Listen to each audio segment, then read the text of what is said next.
All right, part two, 2018 YZ65 engine rebuild. We got a bunch of parts in the mail, which is cool. Always nice to get parts in the mail. We got a piston kit, a bunch of bearings and seals and gaskets, and just everything that we need to get this job done. Well, not everything. The main shaft and third gear are back ordered, so we won't make it very far today, but we'll start diving into this thing and showing you how to get these bearings out and then get the new ones in. Yeah, it's not too difficult. Pay attention to what you're doing and use some little techniques: heat, cold. Don't use a press. Use a press, you're probably gonna bust the case. Yeah, so we'll prep the cases, get them all ready for the bearings, get them all cleaned up, and then get them ready to be put back together. So here we go. All right, so this case is already pretty well prepped and cleaned. And I saved one. What you would do to this one would be the same thing that we'll do on this one. We're only gonna replace. I have this bearing for the transmission. I haven't decided if I want to replace it or not. It feels pretty good. I am going to replace this one. This one doesn't feel very good, and I'm going to replace the main bearings and the main seal. So main bearing and main shaft bearing will be replaced in this case half.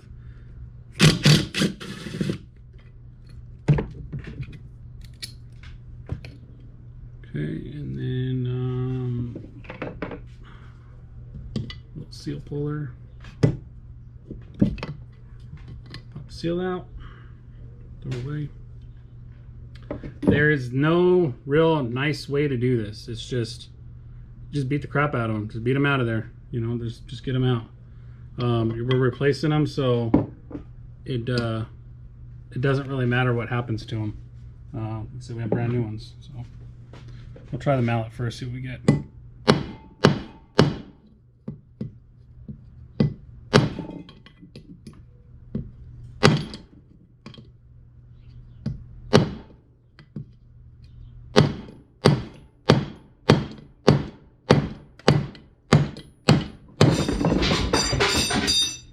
Ooh, took down a bunch of crap down there. All right, so one main bearing. And like I said, these bearings, they didn't have a bunch of time on them. They only had a couple hours on them. But since we're here, we're gonna replace them. And this light that I got hanging over here is in my way, so I can't take a full whack. So yeah, before I go any further, this transmission bearing is pushed from the inside. You got to push it out from the inside, and then it goes in from this side. So just heed the warning. Pretty easy. Yeah. All right. So we've got all the bearings out. Now we're gonna, like I said, I already prepped this one. I already cleaned it. Did everything that I need to do to it. So it's good to go. It's ready for heat and bearings. This one, however, I haven't done. So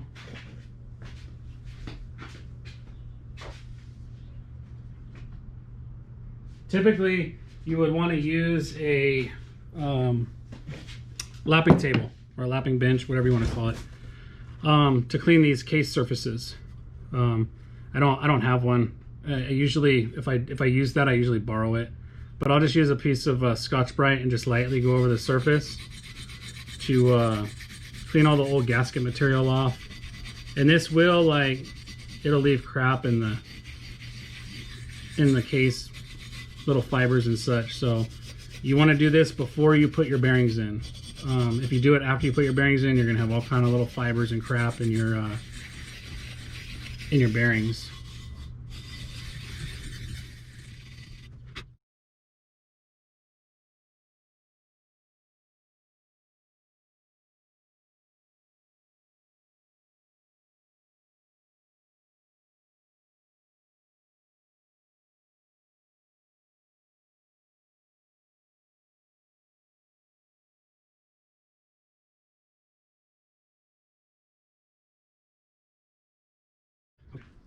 All right, so the first bearing that we're going to do is going to be one of the transmission bearings.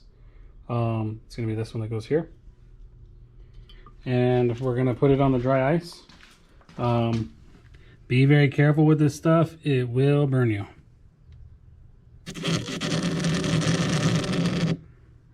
They make all kinds of noise, and get a pair of gloves on and cover that up.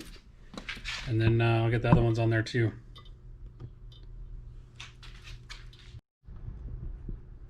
Alright, so while that bearing is on the ice, on the dry ice, we're going to heat up this case.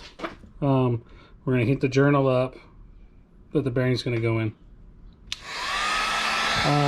It would be a lot faster to do this with a torch, but all I have is a heat gun, and the heat gun works too. It just heats it a lot slower, but we'll get there. This method is called sweating the bearings, sweating them in. We're shrinking the bearing and expanding the case, and it'll drop right in.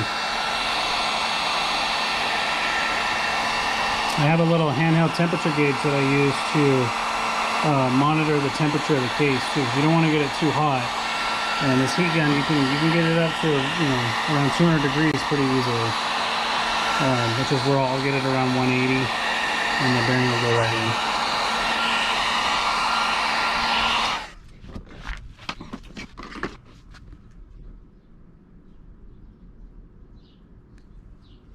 You see, we're about 130 degrees right now, so we need to keep going.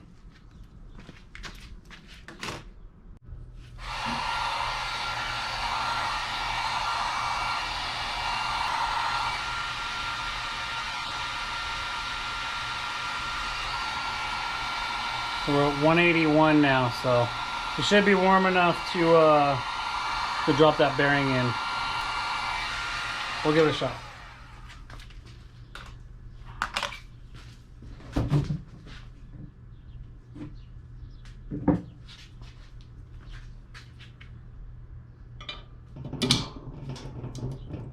And just like that, it's in.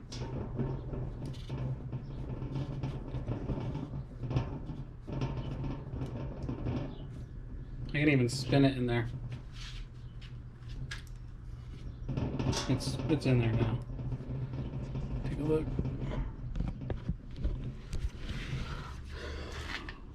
One sweated in bearing. And the dry ice is just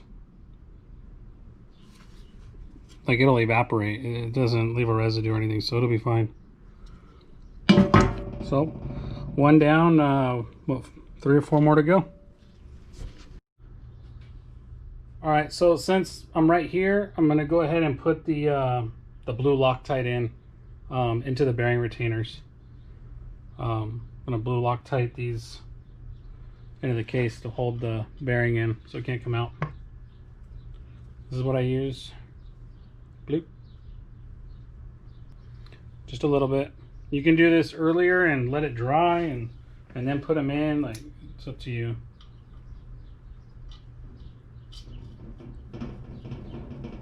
This case is still really hot too, so be careful. Don't burn yourself.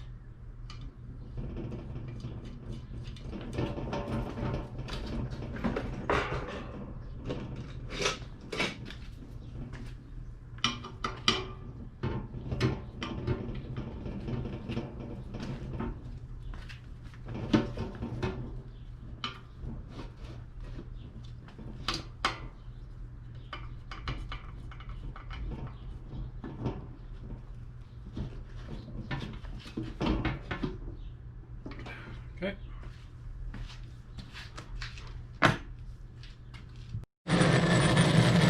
So I just put the rest of the mains and trans on there on the ice. It's real cold. Alright, I'm doing the best I can with the camera. I'm not a professional videographer or whatever you call them. So it would be a cool profession. I'm not. So I'm going to heat up this journal now, and we're going to get this main bearing in, which is already on the dry ice, and then we'll work on the rest of the trans bearings. And yeah.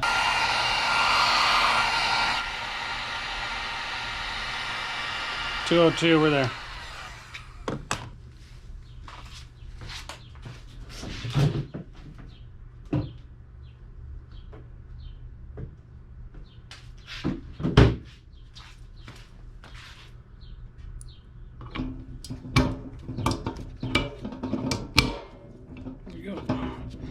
It took a little persuasion, but it's in.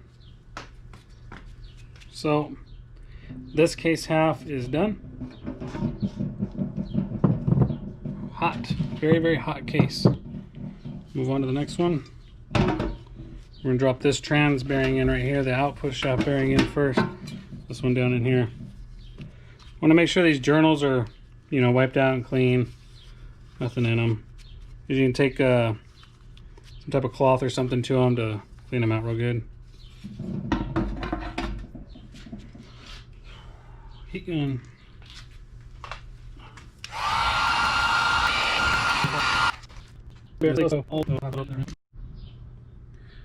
Alright, my GoPro is overheating. It's really hot today, so I'm going to finish putting these bearings in and let my GoPro cool off, and then if I have any issues, I'll let you guys know and talk you through it. Before my GoPro cut off, I was saying that the main bearing in the other case half that I just put in, it dropped in, but it was like a hair off the bottom of the case.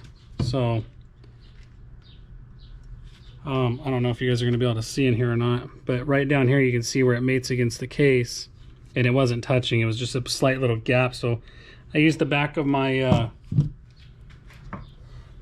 screwdriver, the butt of it, and just kind of tapped it, and it fell in. It's finished seating, so I guess pay attention for that. But you know, everything is good so far. You know, spins fine. All right, we got all the bearings in. That did bite me in the ass.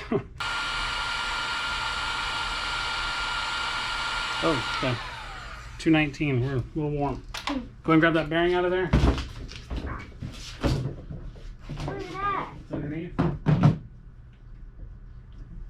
Take your finger through it, go straight down. Push on it.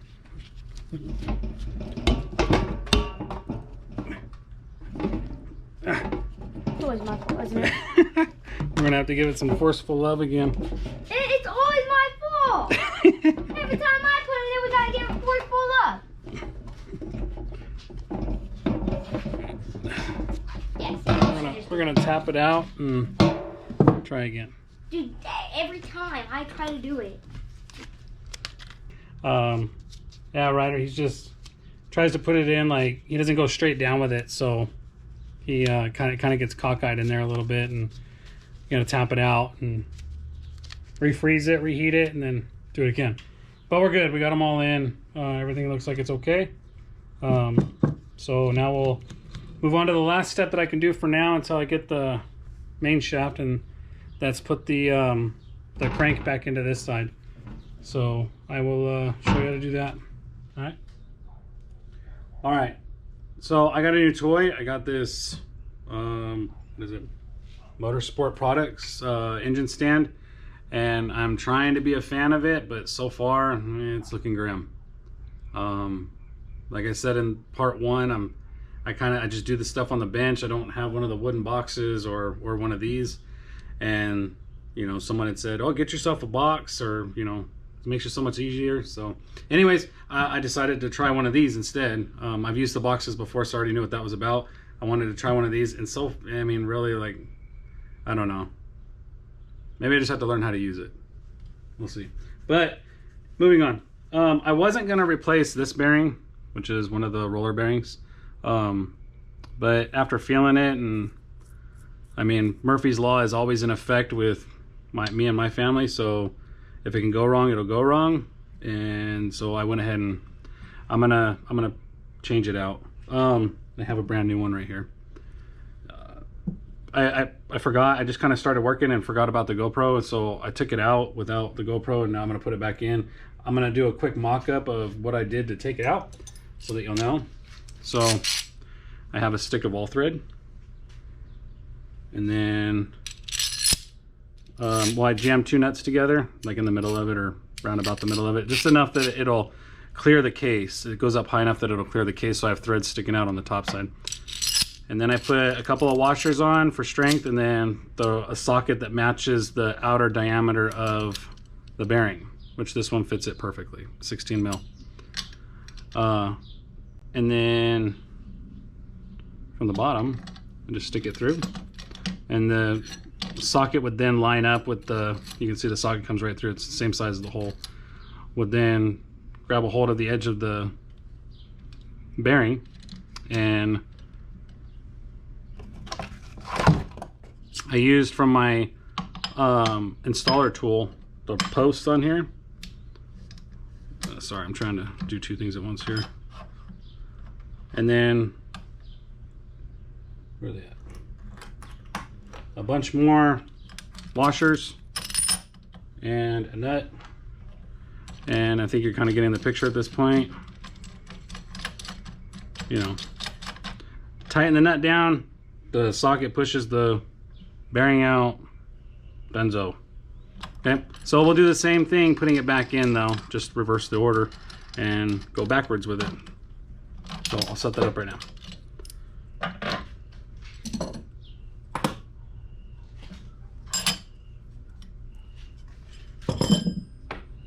The hard part about doing this is getting the bearing straight when you start.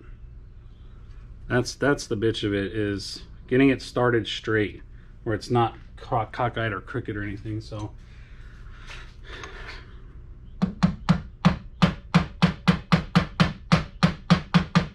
just gonna lightly tap it just to get it started, and it looks like it's pretty flush, so we'll go with it.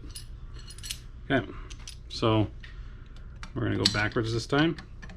And this bearing doesn't go like, I mean, it sits in the middle, so you kind of have to, you got to really watch like how deep it goes. Make sure you get it in the middle of the case.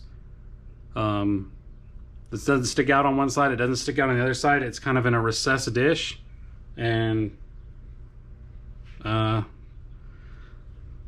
I'll show you when we're done. I actually want to flip this.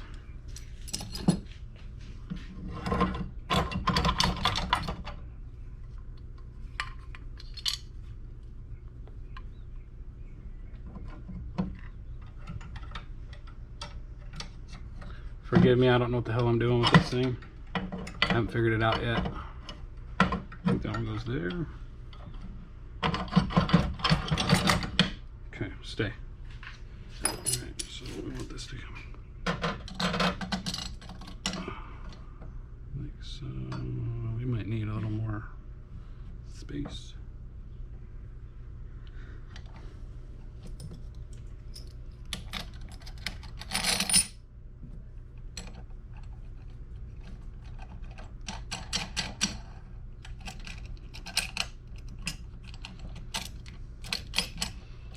I might flip this so I can see both sides to make sure I'm straight on it, which was going to make it hard for you to see, but I think, I mean, if you're doing this job, you got some mechanical ability. I think you get the idea of what I'm doing here. Might need to make my rod longer though. Oh no, I think we're going to be okay. All right.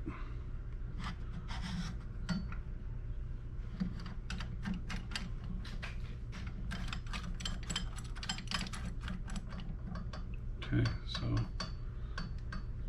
maybe I can do it by feel.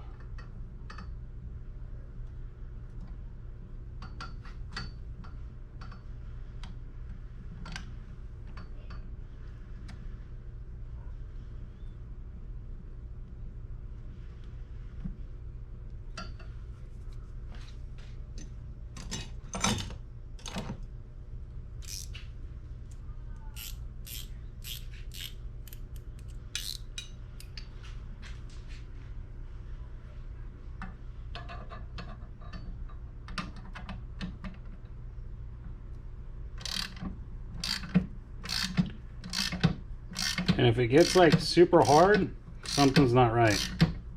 It should just press it in really easily. And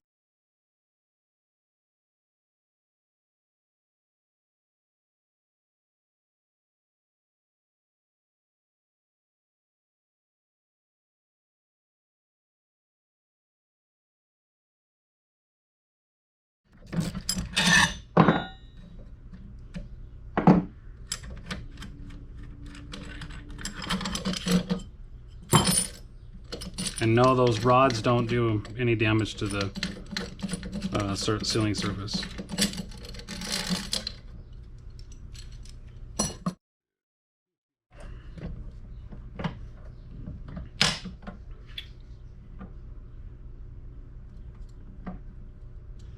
We could maybe go a hair more, but you can see like there's the bearing it's good. There's no issue with the bearing at all.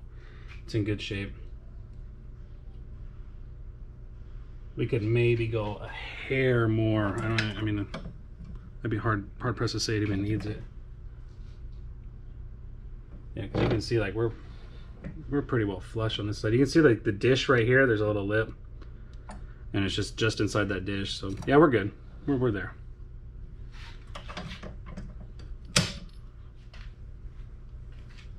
Stop being stupid.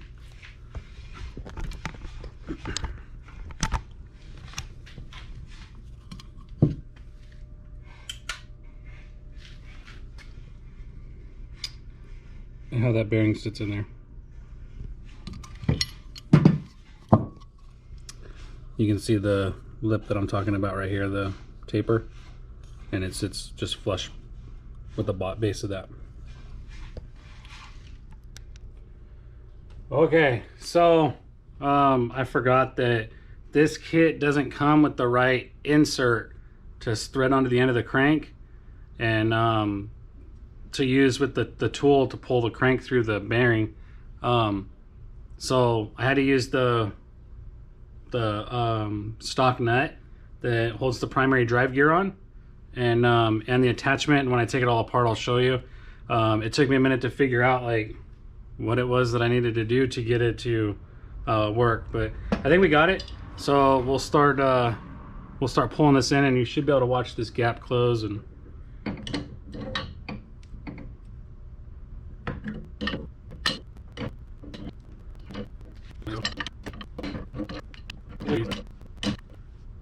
we should be getting pretty close here. That rod needs to be like right in the middle. It'll bottom out though. It'll stop. There it is, right there. We are in.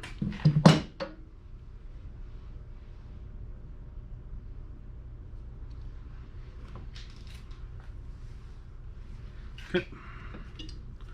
One more double check just to make sure. Yeah. I'm gonna pull the threads off this thing.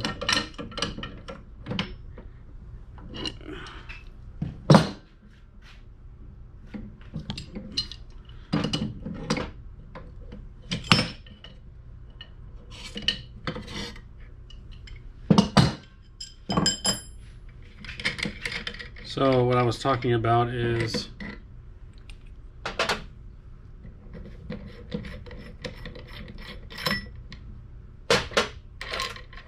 right here. So typically when you install that crank, you would use one of these, which would thread onto the end here, which fits inside of this coupler, and then the sleeve goes over the top of both of them and screws on.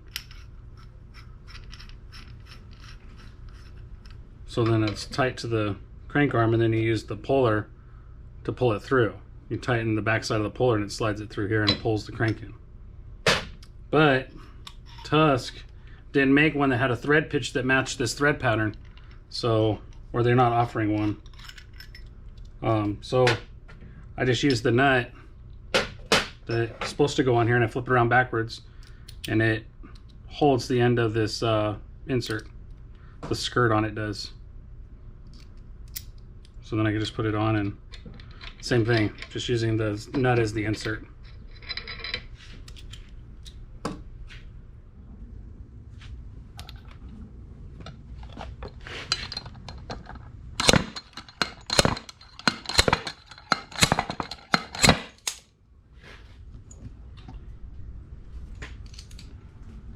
You can stop it. I forgot to turn the camera on, but I replaced this bearing, this needle bearing in here. That was the last one. Just heated the case up, and I actually froze the bearing in the freezer for like a half hour, 45 minutes, and it went most of the way in. I had to tap it in a little bit, but I mean, I used a blind bearing puller to pull it. I did record that, but I'm heating this up and trying to drop the bearing in. I forgot to press record. My bad. All right. Man, getting parts for this thing has been a nightmare.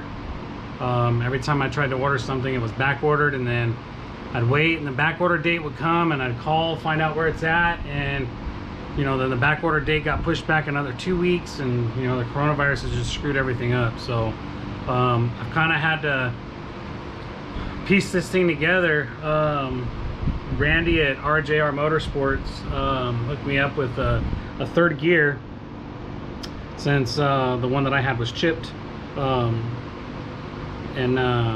so I appreciate that, because without him I wouldn't even be this far. I can't get this third gear at all. You just can't get it. It's back ordered and everything else. So and then I was able to get the shaft from a place in Ohio. They had it, so I ordered it from them. They shipped it to me, and then we got a used third gear. This one came out of a I guess somebody forgot to put oil in the trans, and they ran the bike and burned up the trans, so he swapped out a bunch of the gears, and we're gonna roll the dice and see if this thing will work. So anyways, we've waited long enough. Let's start putting this thing back together. So we're gonna start off by putting the transmission back in it. I already went through and oiled the bearings. You don't want to put anything together dry, so I just used my bottle and squirt some oil on all the bearings, some in the holes where things ride, shift drum, pins. Okay, and we're going to use that a lot more as we go too. We'll oil up that transmission and all the gears.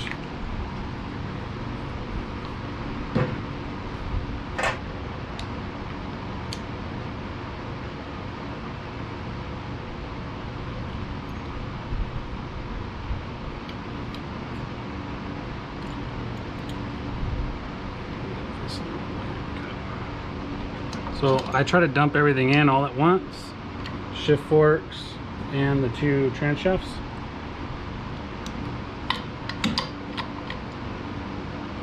Okay, but I don't put it all the way in, just kind of let it sit there. Then I'll go on to shift drum.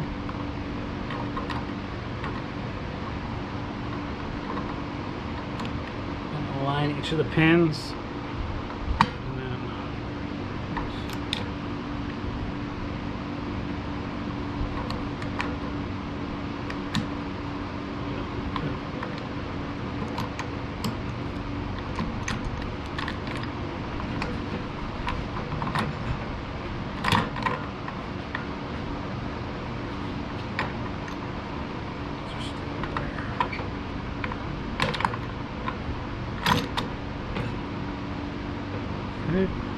And then don't put that all the way in, just get it pretty close.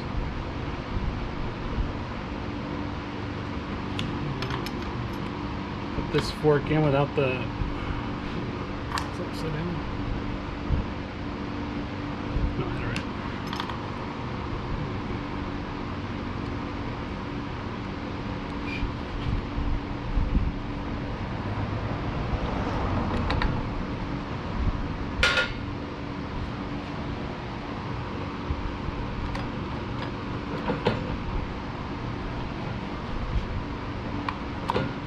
Go. Hang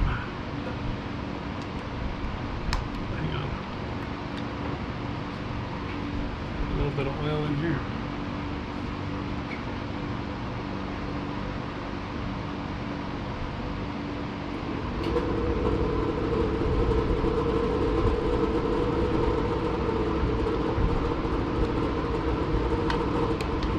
Okay. Now we can finish putting it all in.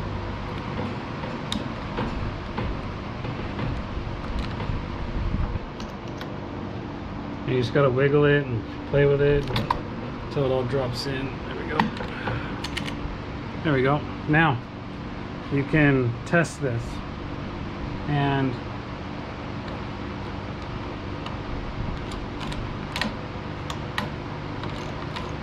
What I like to do to test it is I'll take the shift shaft and I'll temporarily install it.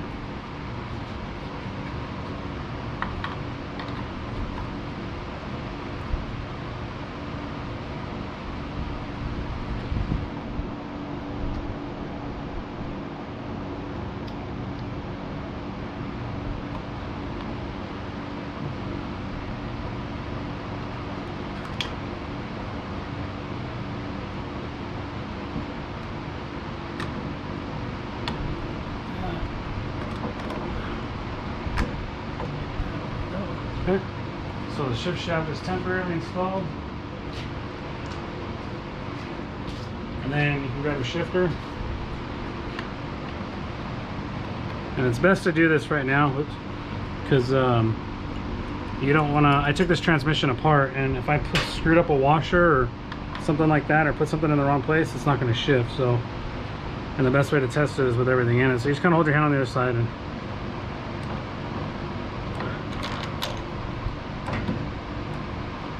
where am I at?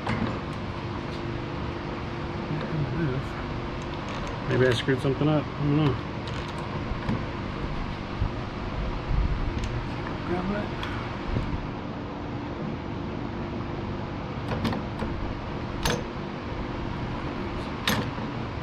First.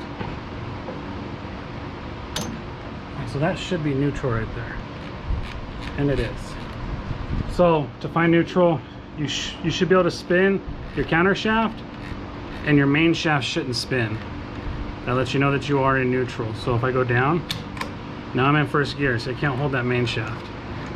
Okay, if I come back up, should be in neutral, neutral. Second. Make sure everything's staying in here.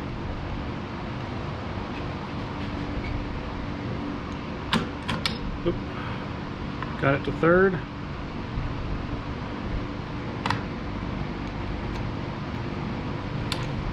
It's third gear.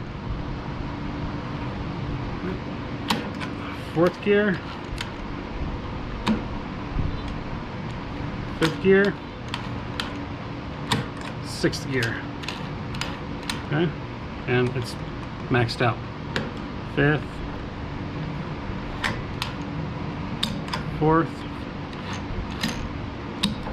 third, second, neutral,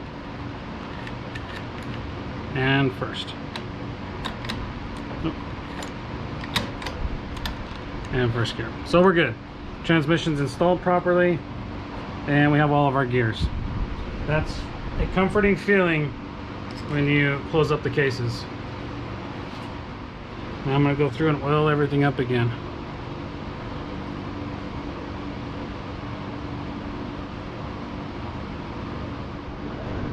Alright, so we need some liquid gasket. I use the Yamabond or adhesive, and we're just going to draw our way around. I already put the case pins in right here and right here so I don't forget them. And we're just gonna lube this sucker up all the way around.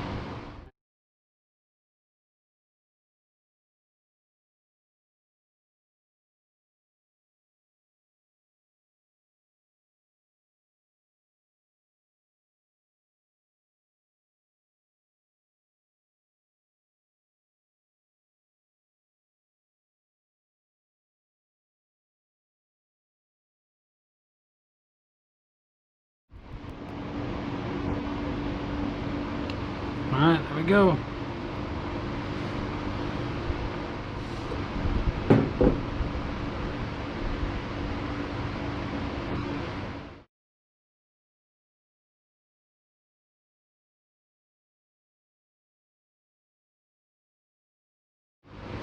And nothing's dry.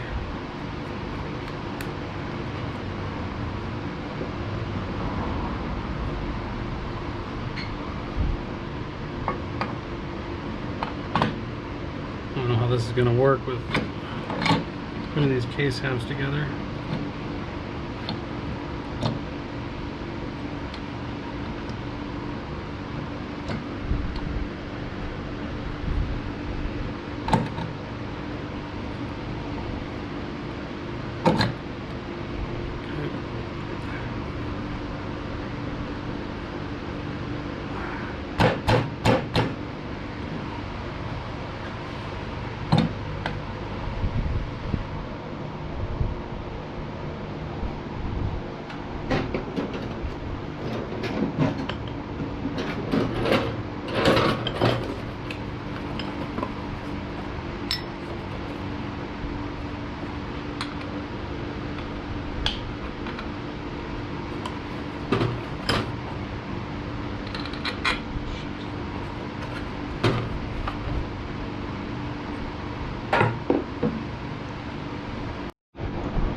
Okay, I didn't record actually pinching the cases together because I had the case or the crank installer on here, and it like put my tool like right here against the camera, and you wouldn't have seen anything. So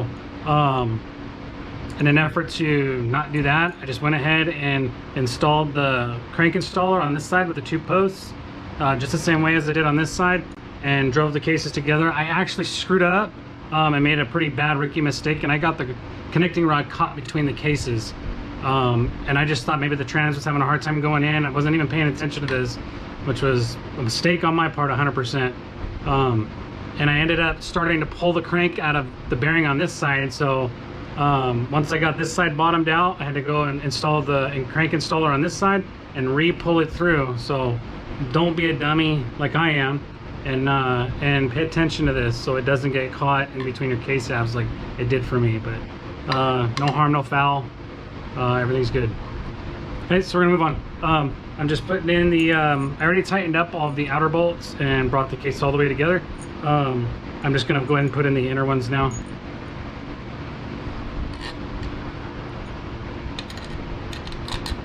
If I would have put that in the video, I mean, we'd have like an extra 20-minute long video here, and you'd just be like, this is retarded. So we're gonna try and get through this part.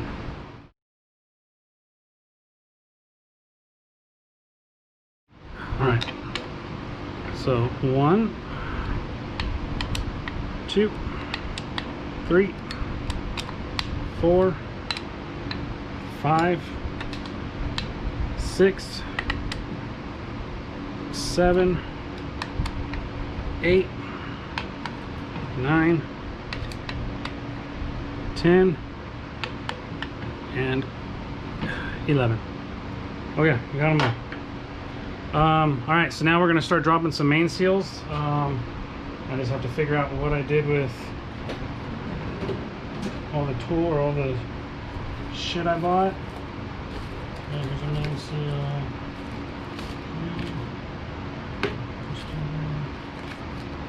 All right.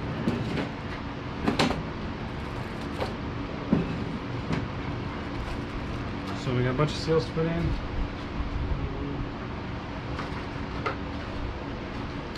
So when I put these seals in,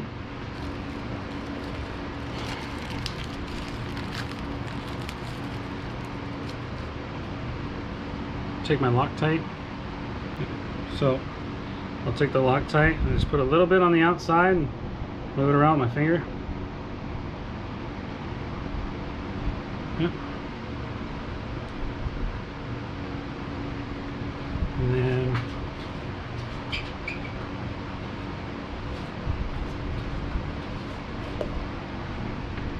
take a light dab of grease and just lightly get these lips on the inside. Go.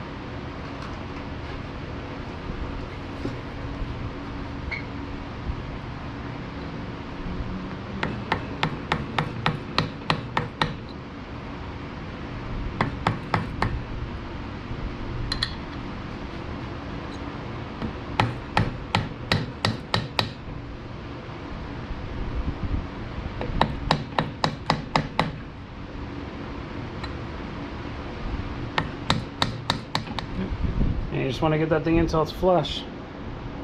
Okay, good. Alright, so it would appear that this project's going to be halted again. They shipped me the wrong seal for the countershaft, so I don't have that seal. I didn't catch it when I got my order. I guess I just assumed that everything was fine. So we'll just finish up putting in this main bearing. We can put a lot of the motor back together. I mean, technically I can put that seal in the bike. Once I get her, I can probably go to the shop and get it tomorrow. But for now, we'll just finish up the rest of it, I guess.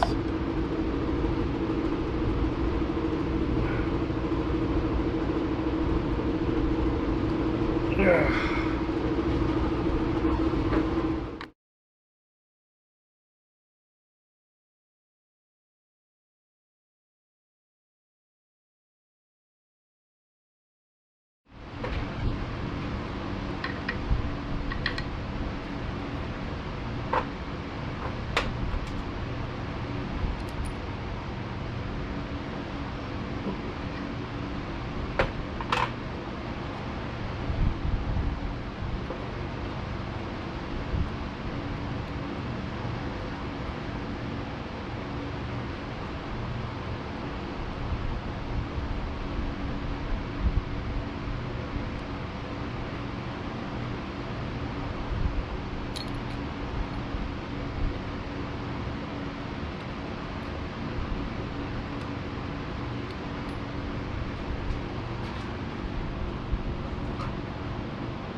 There are some things I'll torque on these, but I don't torque everything, so just personal preference.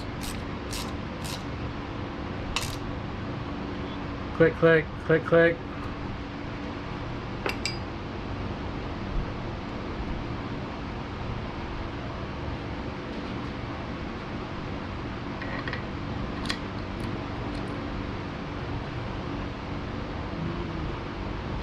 I'm just going to lightly install this for now,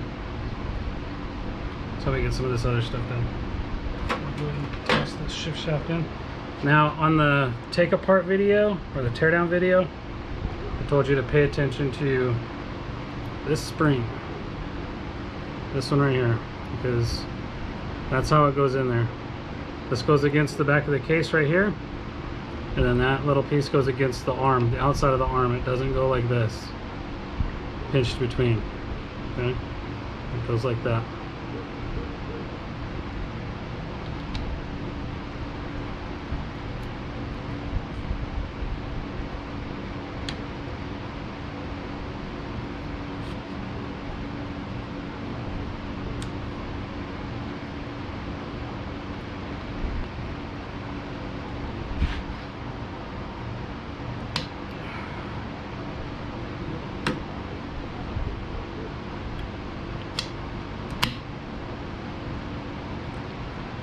Go.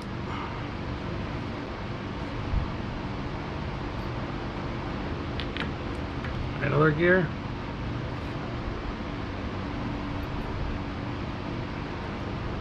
We're gonna move on to the Kickstarter. So see this piece right here? I call it the hammer. I don't know what its actual name is, but you put the hammer against this tab right here. And you just have to finagle the springs and the pin into the hole in the right places while you do that. But the biggest thing is to make sure that the hammer is not beyond that plate right there. It's down, it's rested against there. Okay, so I'm gonna start with it. I'm gonna start with it like basically pointing up here, and I just kind of work my way back around with it. So.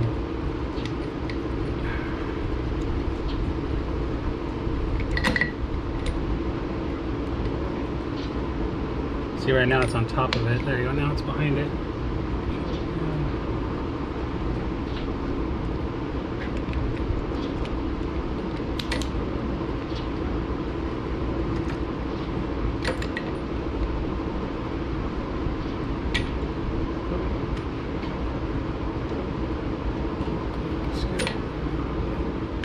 That's still behind it. Okay, so we're good. Now we can take this piece, wrap it around, and stick it in the hole.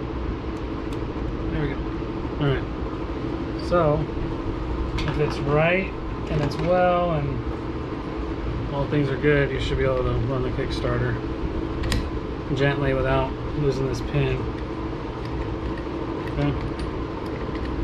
So it works. All right.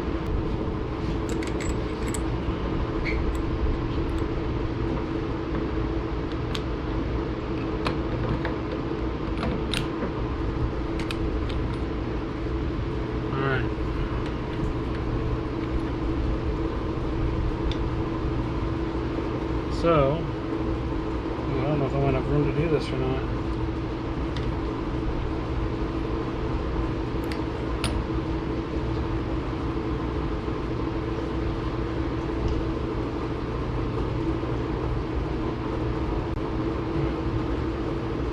Put a bit of Loctite on this primary drive gear nut.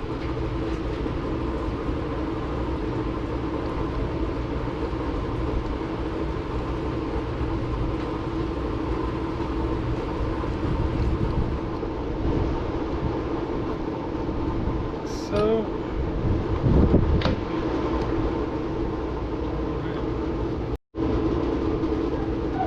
alright, so the primary drive nut is supposed to be torqued to like 46 foot-pounds or something like that.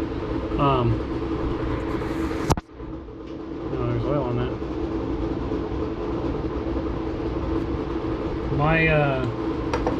My socket won't clear the edge of the basket, so I'm gonna guesstimate. So I take a penny. Oh, let me pull it out. Take a penny. And since copper is softer than this material, the gears will tear up the penny before they tear up, or before the gears get tore up. So I take the penny and I stuff it between the gears, between the basket and the primary drive to lock them up. And now I can tighten this primary drive nut without having to mess up the sealing surface here with a screwdriver or something to lock up the gear. Man, this stand is gonna make me mad.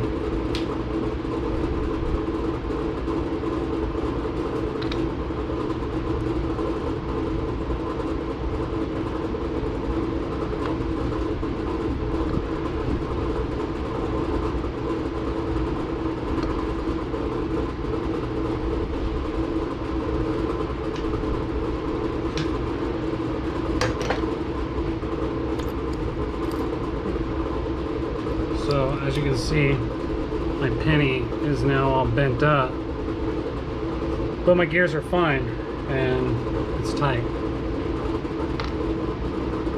Okay, so back to this. It's my hub. As you can see, it's all chewed up right inside here, and unfortunately you had to put this big old thick washer behind the hub, or between the hub and the basket. So it doesn't give me a whole lot to bite on the shaft. I don't know, man. Like, I wish it sat flush, but I don't know. I feel like I'm really rolling the dice with this one. I have the stock clutch that I could put back in it,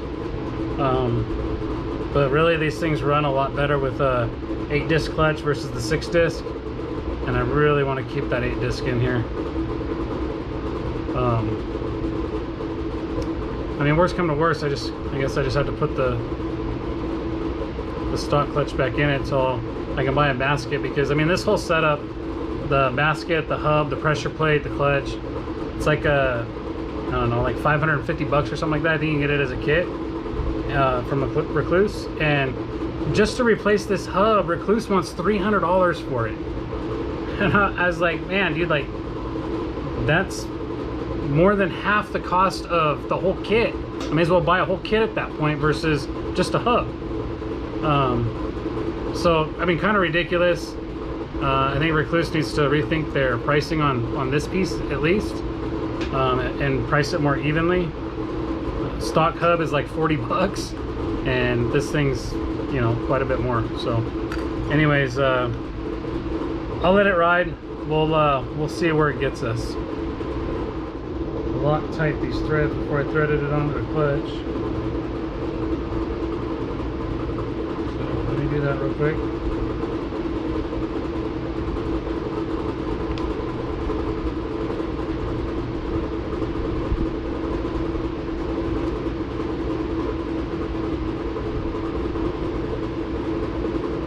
Alright, so the manual says that it's 46 foot-pounds. This tool is the one that I absolutely despise. I do not like this tool. It's Dude, this is worse than splitting cases because they're vice grips, you know, and you got to get them on here just right to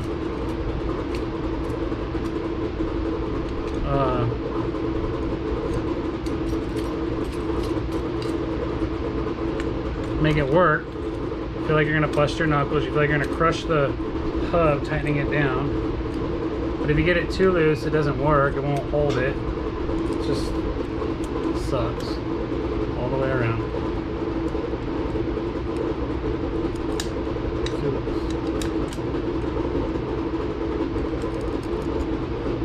Oh, all right. 46 foot-pounds. There you go.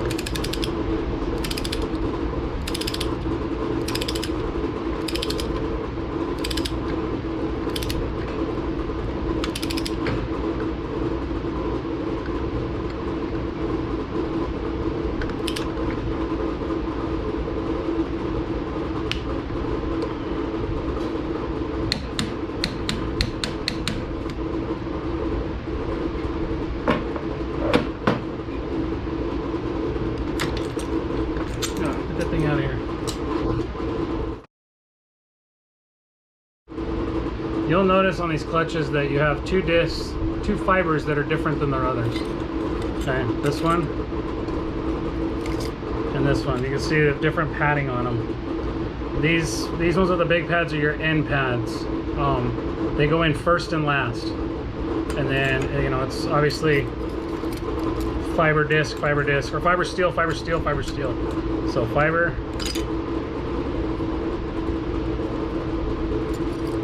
steel, fiber, steel,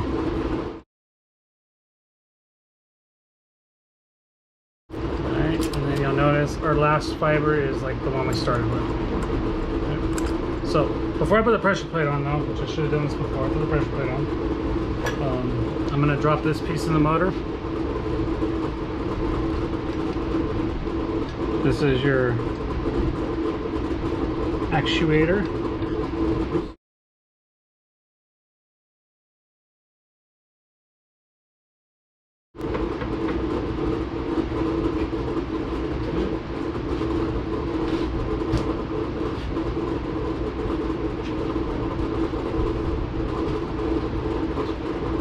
Get a little bit of oil.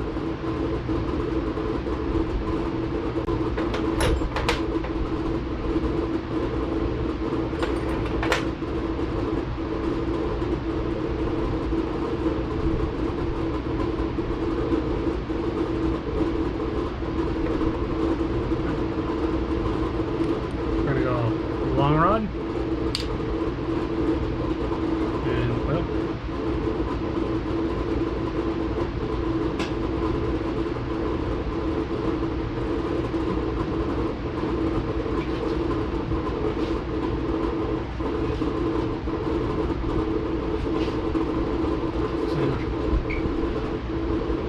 Ball bearing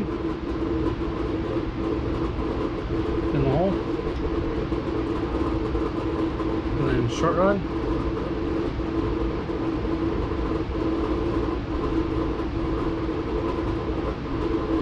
Just putting oil on it.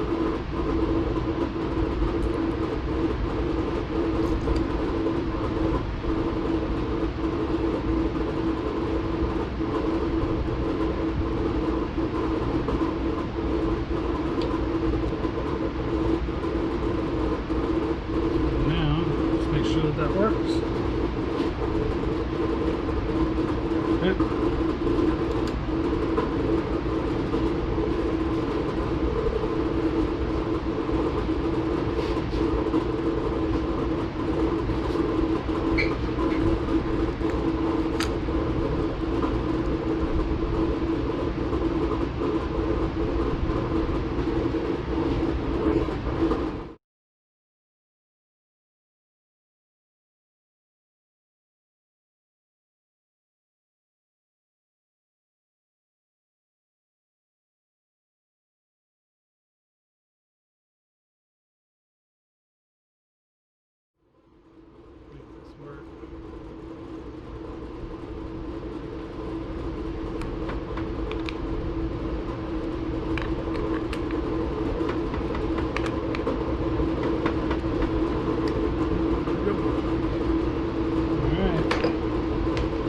So I believe this side of the motor is done. We can put the case cover back on it and put the seals in and button up this side of the motor.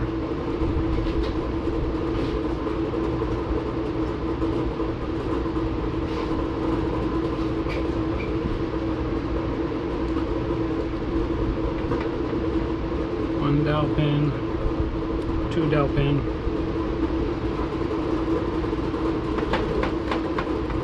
I know I said in the teardown video that gasket's reusable and it's hanging over there on my wall, but I went ahead and bought another one just to replace it anyways.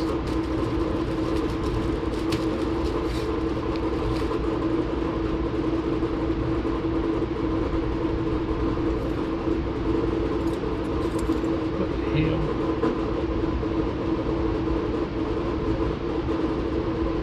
That ain't right. There we go.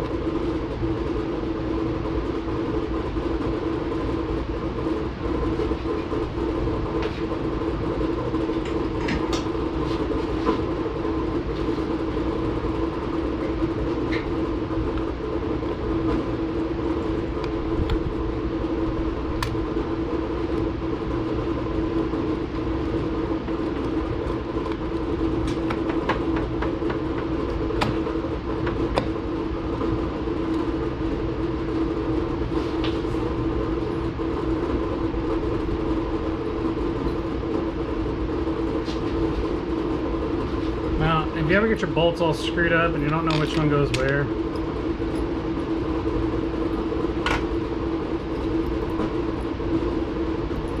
let's see. This is going to be exaggerated, but you can see how high that one sticks up. It obviously doesn't go there, okay? And furthermore, the dowel was right there, and it's like right here. The dowel pins, usually, like if there's a bolt that goes through them, it won't have threads all the way up. It'll be like bare, you know, right up to where the dowel pin is at, or the liner's at. And that usually will tell you that that one goes with the dowel, with the pin. Otherwise, they stick about a 1/4 inch up off the top of the surface before they're threaded in. That's how you know you got it right. If it sinks down lower than that, or it's taller than that, then it's not correct. And then this one, obviously, it's got the crush washer on it. It's to drain the water pump.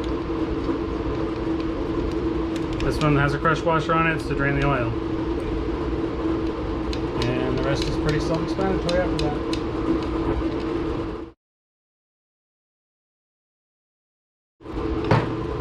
I have this seal, and if it leaks, I'll change it.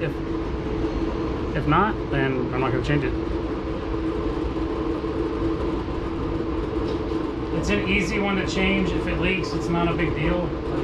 Otherwise, I mean, if it was a little bit more of a pain in the ass, like a main seal or something, I would change it. But it's not. I can change it very easily.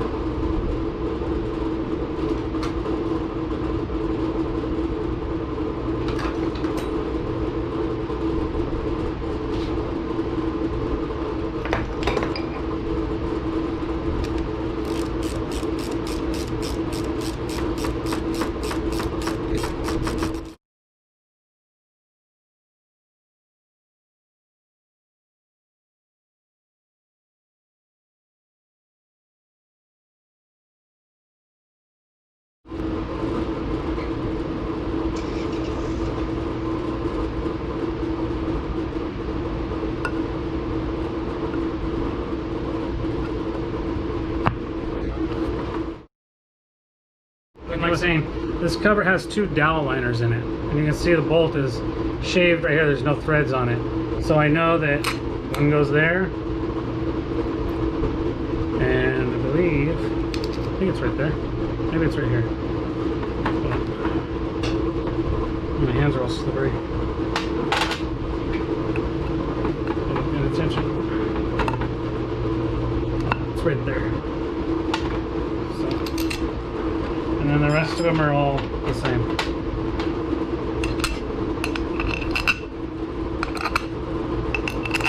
Now, I have kind of a sneaky suspicion because It did take me a minute to get the cases to go together, and with that fan that I have in here running, I think the silicone, or well, the liquid gasket, if you will, for the joining the cases, I think it may have started setting up before I was done putting the cases together. So I got a sneaky suspicion that it may not have sealed up. It may have taken me too long to get my shit together, to get the cases together while it was wet. But so I'm gonna stop here, flip this thing upright and put oil in it and see if it comes out.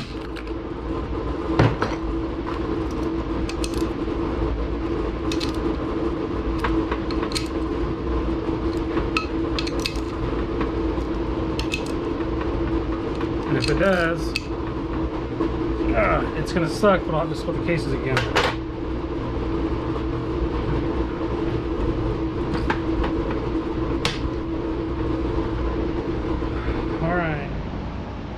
All right, so I filled up the bottom end and let it sit for, I don't know, about an hour or two to see if it, filled it up with oil to see if it was gonna leak.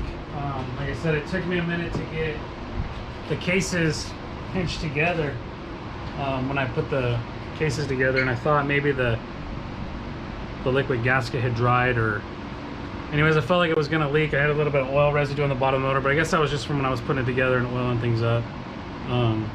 But it's not leaking. It's full of oil. It's been full for, like I said, about 2 hours, and it's not beating up, or like I don't see any oil residue underneath the motor at all, suggesting that it's leaking. Like, so I think it's pretty good. So I'm gonna move on to the top end and start getting that in. We'll start with putting the ring on the piston.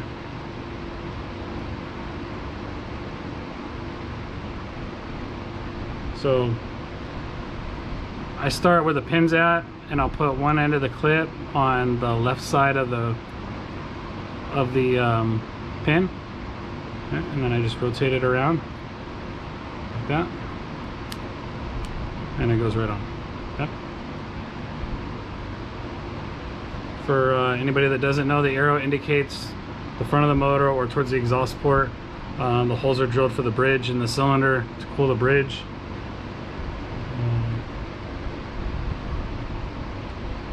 There are definitely easier ways to do this. They have a C-clip installer tool, and I don't have one, but yeah, they're just always a pain in the ass. So I don't really have a remedy, or this is the easiest way to do it, or anything like that, man. Like, it's just, you just got to work them in there. So I'm gonna turn the camera off and put this thing in, and then I'll turn it back on. Don't let it pop out of your vision though. All right, so we got one of them in, and I'll try to leave the camera running for the second one, but no promises. Otherwise we end up spending a lot of time watching me fumble with things, and just adds to the length of the video. So what I'm gonna do now is I'm gonna get this wrist pin out and lube it up.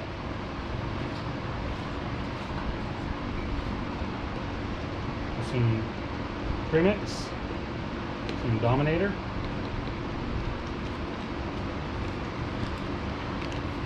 Get the upper rod bearing.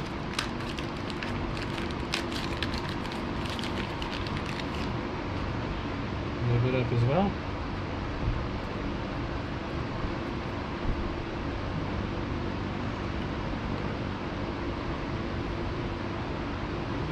Rod. Stick that rod bearing in there.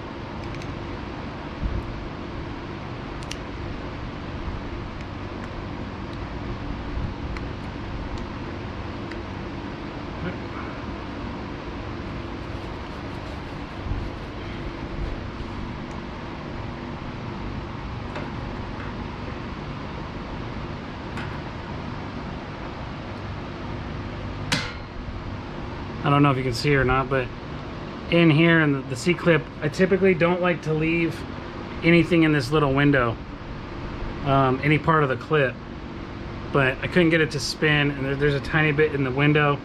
I usually leave the ends flush or like right up against where the window's at, so that I don't know how things get in there or how these get popped out. I don't know if people just don't get them in right. I've never had one pop out, but you hear about people having them pop out, and I can only assume that they have the clip through the window to where like you could get something underneath of there and lift it up. Like I said, I always try to keep the ends or the clip out of that little window right there on the piston.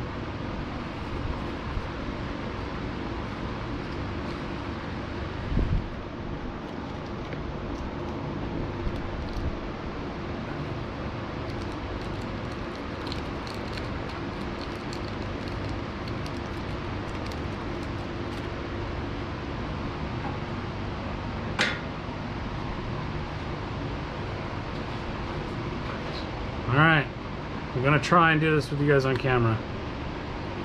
I can almost guarantee you I'm gonna end up turning off the camera though.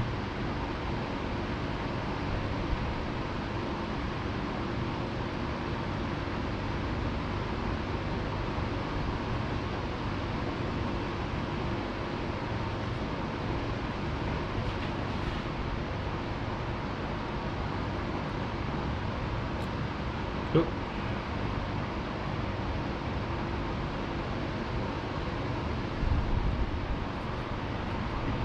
I'm getting old, man. I used to be able to do this with just my fingers, and now I just doesn't really go that well for me anymore.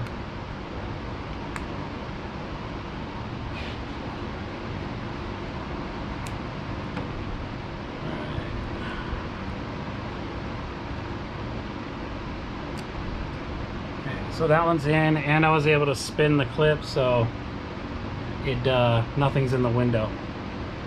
So not too bad.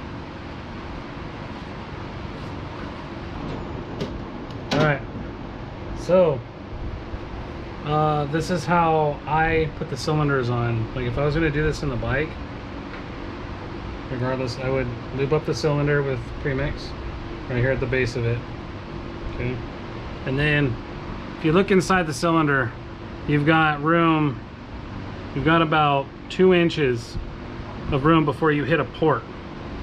Okay, any port on the inside of the cylinder. All right, so when you're doing this inside the bike, it's a pain in the ass to try to put the cylinder straight on like this.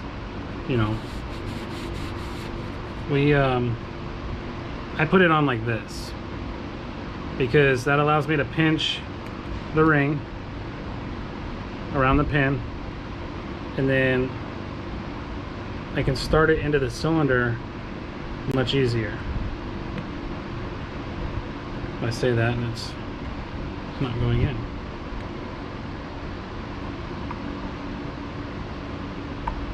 Okay, there. So now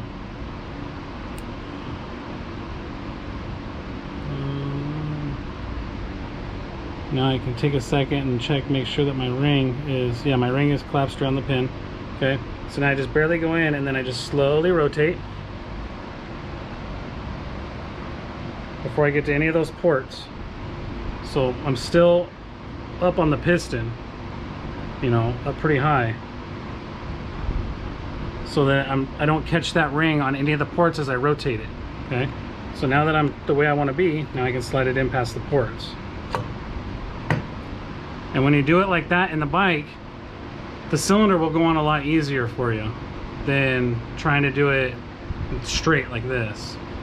Just don't, like I said, just don't put the cylinder, don't put the piston all the way in and then try to rotate it, because you're likely going to hook the ring on one of those ports. So just keep it elevated when you do that, if you so do desire to do that. Still getting all kinds of crap out of this power valve. Okay. So let me get some base nuts.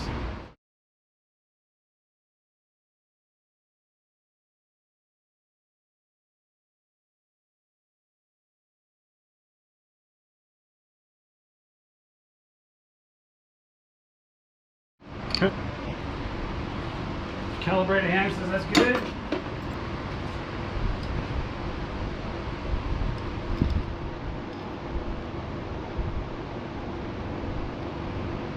Oh, you're getting a key piece.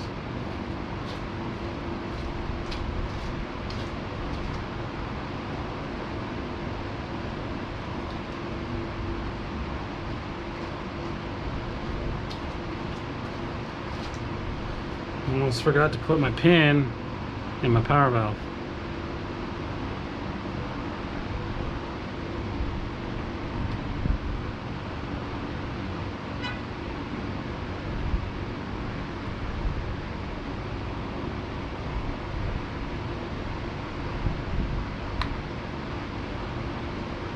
Come on, go in.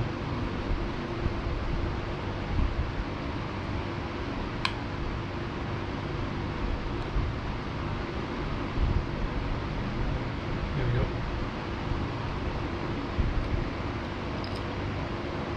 Do not want to forget to put that pin in.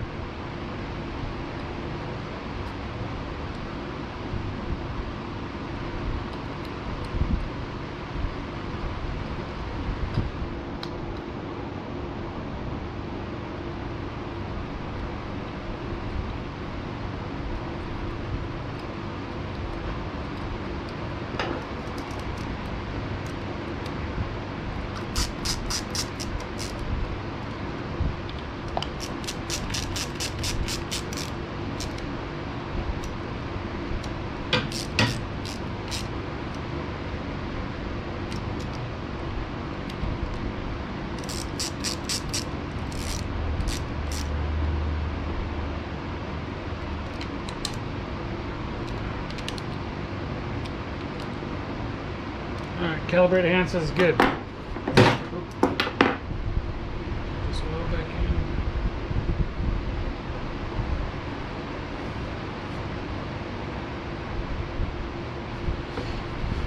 Alright.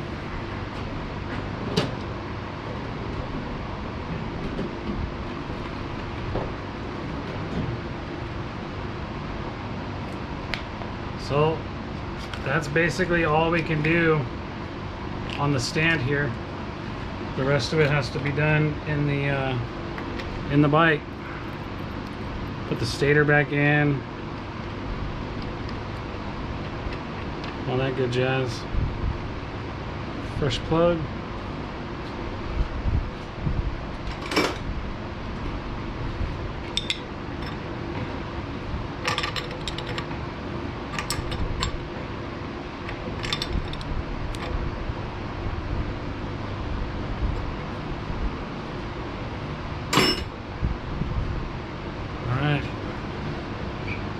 Like I said, we're missing this gasket or the seal. Rocky Mountain ATV, and they let me down. Sent me the wrong gasket. So I'll try and pick that up on my way to the track tomorrow and see how this thing runs. I wanted to fire it up for you guys tonight, but it's not going to be possible. So I'm going to shut the camera off and put the motor back in the bike. I'll do a little bit more video of like putting the stator back on, but for the most part, that's it, man. That's a motor rebuild in a nutshell. If you just pay attention to what you're doing and just try and stay as organized as possible. I mean, I kind of failed doing that in this video, but you know, all things considered, at least we got it done and I learned a few things. So if I ever do this another video again, I got some notes for myself. All right, so thanks.